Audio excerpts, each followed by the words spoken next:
Closing the studio door must mean it's time for another Perfect Host episode. You're a little early, but hey, this week on the Perfect Host, we'll talk about number 10 of our top 10 list. What kind of music do y'all play here in the music room? And a moron marketing tip. Those are all next.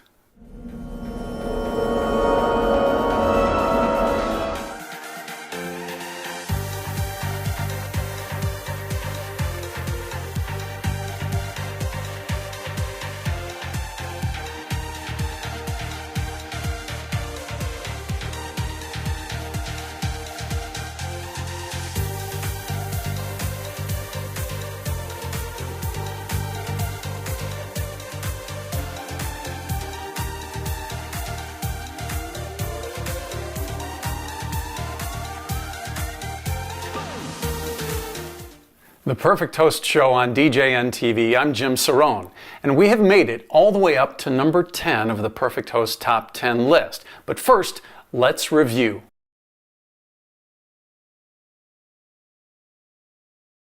We started at the beginning with the Perfect Host Top 10 list. Then we got to the middle, and now it's time for you to help your clients write a great ending to their day. And this starts at the beginning. When you talk through your planning sessions with them, be sure that you're planting the idea in their mind that their party needs to have a great beginning, usually their ceremony where they're getting married. Their party has a great middle where they drink and have dinner and dance, and then you need to end the party on a high note.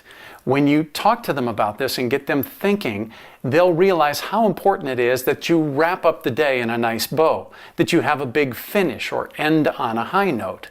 The point is making sure that you talk through that with them, get them thinking, and collaborate with them on how they want to end the party. This is where the Perfect Host Top 10 list really has to go together. Way back in number 1, we talked about show preparation and how important it is for you to communicate with the other vendors in advance. One of the things you need to ask is, what time does the party need to end? Or more specifically, what time does music need to stop? Have you played at some locations that have a noise ordinance, and even though the party might go till 11:30, the music actually has to stop till 11? Well, 10:59 is a really bad time to find that out. That's why at each new venue you play, you should talk with the venue manager, discuss the timeline in advance, and ask one more question. What time does the music have to stop? What time does the bar close? What time do guests have to be out? All of these give you the information you need to take to your client so that when you have your final planning session with them, you can talk about knowing when to say when. And you know that brides and grooms have unbelievable expectations for their wedding day. They want to party all day long. I have a section on my planner that says total time of day. I ask the bride, what time are you getting your hair and makeup done? She may say 8 a.m. and the party may be scheduled to go until midnight.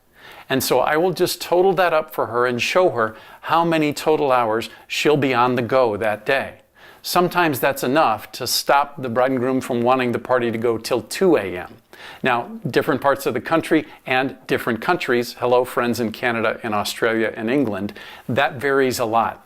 Here in the US, most parties on average between 4 and 6 hours, with a sweet spot being 5 hours. What you're doing in your role as DJ and Master of Ceremonies and Perfect Host is helping the bride and groom set realistic expectations. How long should the party go? And this is where your experience and expertise comes in. If you see that you're already 6.5 hours into a party, then you can recommend to the bride and the groom, there will be guests that will be leaving about 10:30. You know all of this. The point is to make sure in a nice, polite, helpful way to give these suggestions to your clients so that you're giving them the benefit of what you've seen and you know when the party is going to taper off and you're just helping them talk through that. Another important factor to consider is how long the venues in your area typically sell in the first place. Is it usually 4 hours with additional overtime for 5 or 6 hours? And then, how do you price your services? Are you by the hour? Do you have a minimum or a maximum? It seems like, again, 5 hours is sort of the sweet spot, and so that's what I offer my clients. That typically covers cocktails, dinner, 3 hours of dancing, and then if they'd like to go longer, then it's overtime. Why charge overtime? You know what happens at the end of a party. Things get sloppy, people get drunk, glasses get broken, things get beyond your control as the DJ MC Perfect Host. So charging an overtime fee that's large enough to make them really think about it and making sure you place restrictions on it. The overtime can only be at the approval of the venue. You can't be held accountable if the venue says you have to stop at midnight, but the client now wants to go till 1. That's a bad time to find that out. Another consideration is, when is that call made to add overtime? I really prefer to add overtime before the event begins, usually a week before, a couple weeks before, when we have our final planning session and we really get a realistic look at what the timeline is going to be. If they decide to add overtime, we make that decision ahead of time. It's been my experience that waiting until the night of, in the middle of the party, when everybody's had a few adult beverages, is a bad idea. Do you have a playlist of suggested songs that could be the last dance besides Donna Summer? In your area, there may be colleges or universities based on where your clients went to school, and you really should know the jukeboxes and what's played at the end of the night at those places. Now, near us, we have Purdue University to the north, Indiana University to the south, Ball State, Wabash, DePauw. I know all of the songs that go with the fraternities and sororities of those colleges and what's played at the most popular bars at those places. That's a great place to look to create a suggested list of last dances or sing-along songs that can finish the night. I try to never use the word always or have a routine or a way I always do something. So when you're giving your clients suggestions on how they can end the night, have a variety of ideas that you can present to them. The circle of love is great. Doing a group photo at the end is great. Maybe doing a sparkler exit if that's something they're already planning. And if you take the clips from the ceremony and the speeches and put those into the last dance, that's something you can suggest or surprise them with, but make sure you have a variety of ideas to give them the choice. Last few thoughts on knowing when to say when. Planning ahead is great. Discussing and setting expectations with your client in advance, also great. Talking to the venue in advance, definitely great. One thing you can't predict is how the night is going to unfold. So be sure you plan a check-in with your client half an hour, 45 minutes, an hour before the end to see how they're doing. Sometimes they might say, you know what, we're exhausted, the party seems to be winding down anyway, let's finish a half hour early. That's great. You always want the party to end on a high note instead of fizzle out. Coming up next, we'll go into the music room to find out what kind of music you play here. DJ Event Planner will change the way you manage and run your business. Streamline all of your procedures and software into one easy-to-manage system. DJ Event Planner, the ultimate online planning tool. The Perfect Host Show on DJNTV. Jim Cerone in the music room with a very personal question. I hope you'll let me ask you. Have you ever seen The Blues Brothers? If not, stop. Stop everything and go watch that movie, please. There's a great line where the Blues Brothers ask the bartender, what kind of music do you play here? And the bartender thinks for a second and says, oh, we got both kinds, country and Western.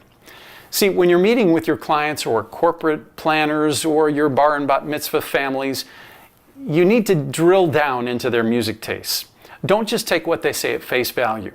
When a client says, we want jazz music, that can mean a lot of things. So you need to ask them a little deeper. What do you mean by jazz? What does jazz mean to you? Because they may mean Sinatra, Dean Martin, Michael Bublé. They're using the term jazz, and technically that's not jazz, that's vocals or crooners or however we might define it. But the way we would define it doesn't matter. We need to dig deeper to find out what they mean. Sometimes when they say big band music, they don't mean Glenn Miller, Duke Ellington, Benny Goodman, or Harry James. They mean Sinatra, Dean Martin, Michael Bublé. You see how this can get confusing? Even within jazz, there's lots of subgenres. There's traditional jazz, there's bebop, there's smooth jazz with vocals, smooth jazz without vocals. What you need to do is ask one more question. Make sure that you're really zeroing in on what your clients are specifically talking about. If they're asking for just a genre like indie music, you need to be sure you find out what they mean by indie music. That could be Bon Iver, it could be Ray LaMontagne, it could be the Lumineers, it could be Edward Sharpe and the Magnetic Zeros. You need to find out what they mean by the term indie music. So when you're meeting with clients, drill down and make sure you really know what kind of music they want played. Next up, a quick moron marketing tip, the Perfect Host Show on DJNTV.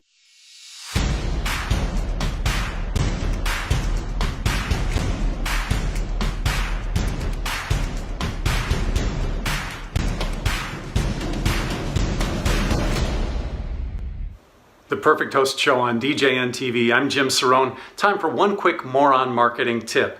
If you're not moving forward, you're standing still. If you're standing still, people are passing you. What can you do in the next few days to move your business forward? Do something creative, do something different that will make sure you're better than last week. You may have heard the saying, the only person you need to be better than is the person you were yesterday. That's it, the Perfect Host Show on DJNTV. I'm Jim Cerone. I'll see you next time.